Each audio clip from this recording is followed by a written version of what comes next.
Hoy tuve el gusto de conversar con el científico y divulgador Andrés Riesnik. Le pedí que me contara su curiosidad de la ciencia y entre muchas curiosidades que tenía, eligió describirme el encuentro científico más importante de la historia. No les digo nada más, pasen y escuchen la historia de la voz de Andrés. Bueno, a mí siempre me fascinó de que soy muy chico la historia del inicio de los Principia de Newton, los principios matemáticos de la filosofía natural, ¿no? El libro que un poco da nacimiento a la ciencia moderna.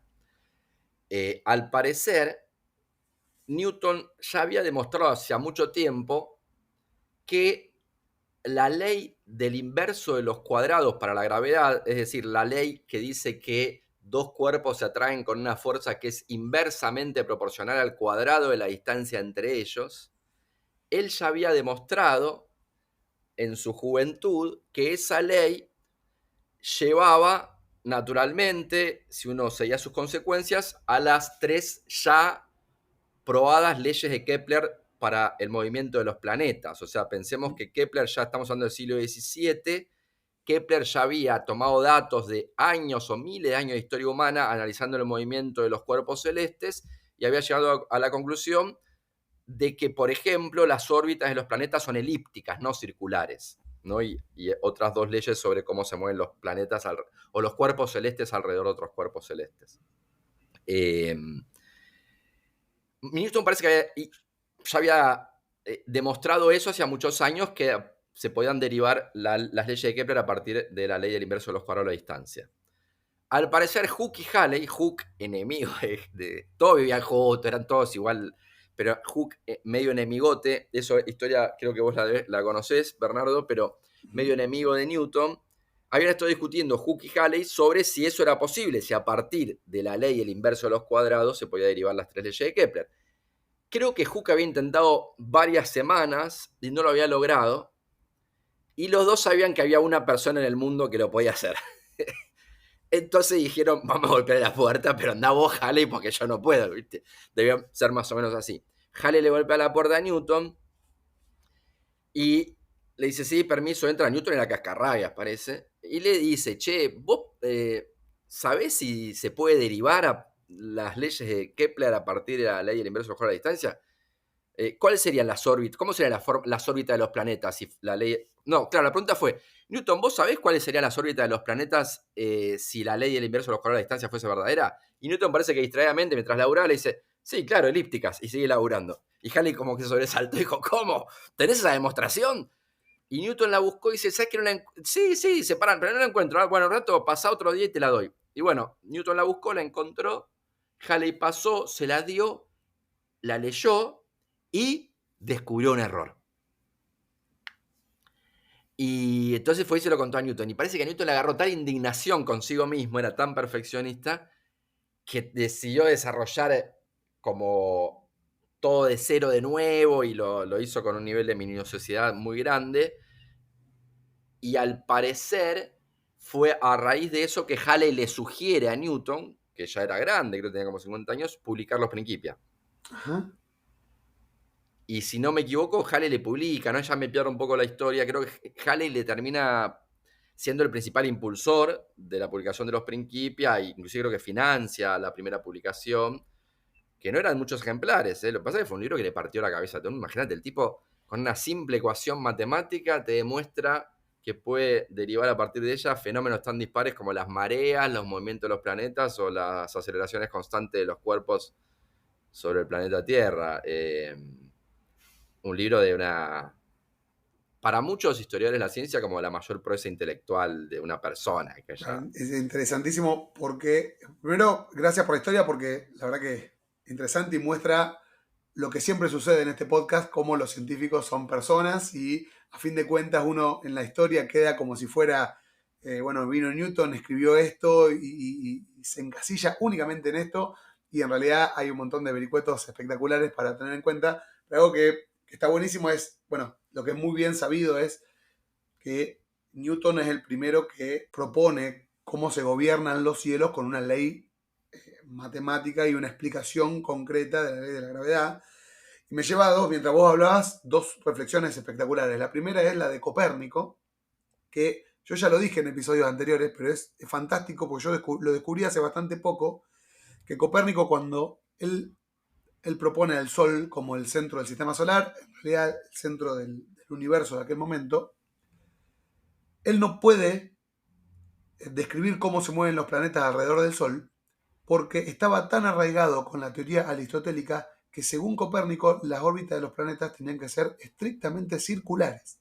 Y por tener ese Esa falla. sesgo grandísimo, no pudo demostrar eso, o sea, solamente tuvo que poner, solamente, no es poca cosa, ¿no? Pero tuvo que quedarse con la idea de que el Sol era el centro, e incluso en los sistemas que él proponía, tenía que poner al centro del sistema solar no, no en el Sol, sino un poquitito corrido para poder explicar por qué en verano y en invierno el Sol se mueve a diferente velocidad, que hoy en día sabemos que es por el afelio y el perihelio, básicamente porque las órbitas son elípticas. Pero a Copérnico nunca no se le había ocurrido por una cuestión divina, digamos. Él estaba tan metido en su época que estaba convencido de que tenían que ser circulares. Te aporto dos cosas a eso.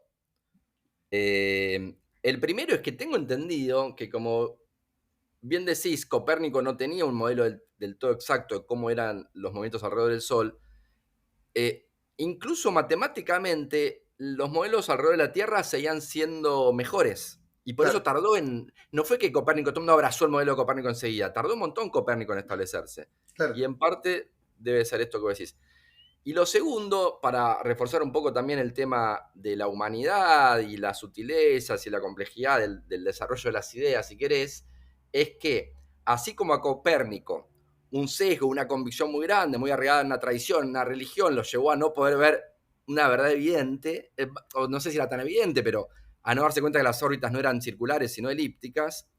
Por otro lado, a Kepler, la creencia delirante de que había 5 cuerpos perfectos por los 5 cuerpos aristotélicos que separaban a los planetas. O sea, él, en base a toda una creencia medio delirante, logró desarrollar sus leyes. Y medio de pedo también en ese punto, ¿no? De hecho, bueno, viste que los errores keplerianos son errores, cuando decís llegar al resultado correcto para errores keplerianos, lo que estás diciendo es porque cometí errores que se anularon, porque la demostración de matemática de Kepler también estaba flojísima de papeles, llena de errores que se anularon entre sí, Claro. pero llegó al resultado correcto. Sí, sí, es fantástico que él. De hecho, era justo el segundo comentario que quería hacerte.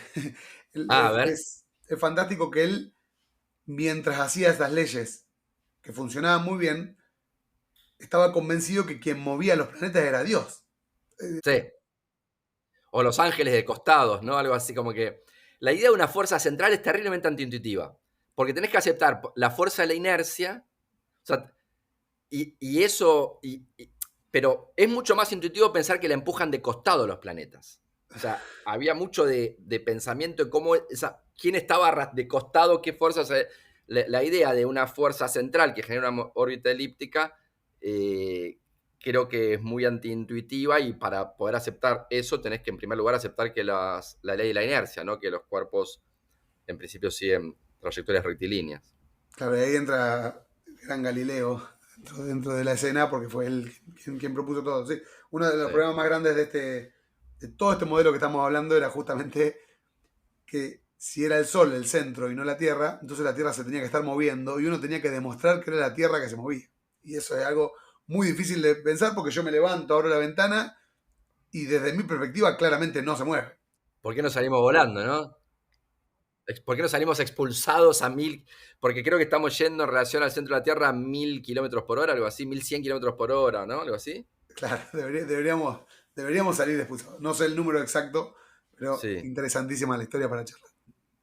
Te cambio rotundamente de tema para preguntarte una pregunta que se la quiero hacer a todos quienes pasen por acá, y es, para vos, ¿cuál es la pregunta más grande de la humanidad que aún no tiene respuesta? ¿Puedo decir dos? Mejor, mucho mejor, obviamente. Ok. Una es cómo se genera la conciencia definida como capacidad de experimentar cosas.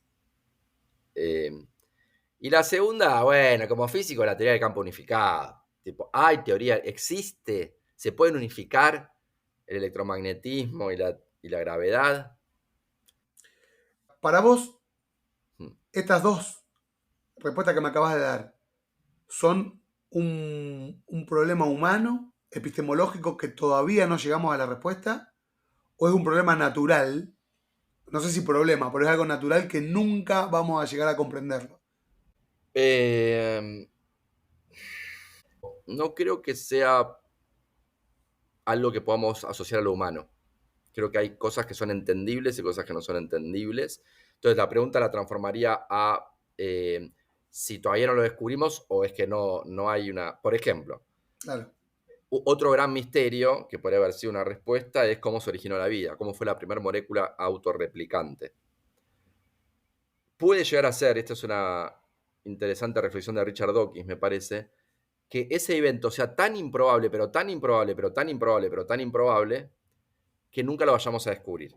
Porque no hay cantidad de simulaciones posibles en el planeta, que investigue el espacio de posibles eventos como para justo darse con ese evento. O sea, puede estar vedada para siempre a nuestra comprensión cómo fue la que se generó la primera molécula autorreplicante y por lo tanto cuál fue el origen de la vida. Entonces, hay cosas que están vedadas a nuestro conocimiento, pero estoy pensando ahora, sigo pensando en voz alta, que tal vez esto es un poco diferente a lo que te decía recién, porque lo que te decía recién tiene más que ver con que tal vez el universo es inconsistente, o tal vez hay cosas que no se pueden explicar. Eh, y sí, igual yo pienso que estas dos preguntas, la de la conciencia y la teoría del campo unificado, van a tener una respuesta, pero ciencia, o sea, justamente la imprevisibilidad de los desarrollos es lo que es lindo también de la ciencia. esto del problema que yo nombré como humano o natural, lo hice justamente por algo que obviamente me imagino vos sos experto en esto, de la mecánica cuántica, que Albert Einstein durante mucho tiempo proponía que el azar no podía ser parte del mundo subatómico, y sino que simplemente era falta de nuestra comprensión. Luego se demostró que efectivamente el azar influye a nivel subatómico y es algo real que está ahí y que tenemos que lidiar con eso. Sí, Y pero él decía que era falta de nuestra comprensión por el momento, ¿eh? Porque él propuso la teoría de las variables ocultas. O sea, él lo que decía es que no, si hay variables que todavía no sabemos cómo medir o qué medir que explican el comportamiento aparentemente aleatorio de las partículas, pero él creía que se podía descubrir, ¿eh? No es que era una limitación humana fundamental. no, no, claro, no, a eso me refiero, justamente a eso me refiero, porque esto de la teoría del campo unificado, justamente a eso iba, si tal vez no están unidas aún porque no fuimos capaces los seres humanos de hacerlo, Claro, claro. o como bien decís vos, Exacto. porque capaz que no se unen nunca, Claro, porque claro, claro. simplemente, Bueno, es un buen ejemplo de que, bueno, tal vez nunca, a Einstein le incomodaba mucho la idea de que tal vez nunca vayamos a separar, con toda la mejor descripción que tengamos del universo, no podamos saber si en el instante siguiente la partícula va a estar en A o en B más que estadísticamente. Creo que eso claro, le incomodaba. Y eso va a quedar, y eso yo creo que hoy en día sí, la respuesta es que sí, que quedará vedada para siempre a nuestra comprensión. eh, la, no sé si quedará vedada a nuestra comprensión, sino que nunca vamos a poder conocer, dado el estado de las cosas, con absoluta seguridad cuál va a ser el estado siguiente. voy a hacer un comentario antes de pasar a la última pregunta, bien chiquito porque justo me parece que amerita. Tal vez lo conoces, es un científico que hace mucho de divulgación, que se llama Gabriel Bengochea, que es Sí, de La Plata, y él estudia algo que es fascinante, y sobre todo para mí es fascinante porque no soy del palo, digamos. Y él dice, bueno, en el momento posterior al Big Bang, el universo tuvo que ser del tamaño de un átomo, y entonces en aquel primerísimo momento tuvo que haber sido regido por las leyes del azar. Y bueno, hoy el universo que vemos hoy es la consecuencia de aquel azar. Pero ese azar siempre está determinado por algún observador. Es el observador el que hace condensar la función de onda o algo así. colapsarlos. Colapsar la función de onda. Entonces él se hace la pregunta de, bueno, ¿quién fue ese observador y cómo un universo primitivo puede tomar uno de los caminos y no otro cuando era el tamaño de una?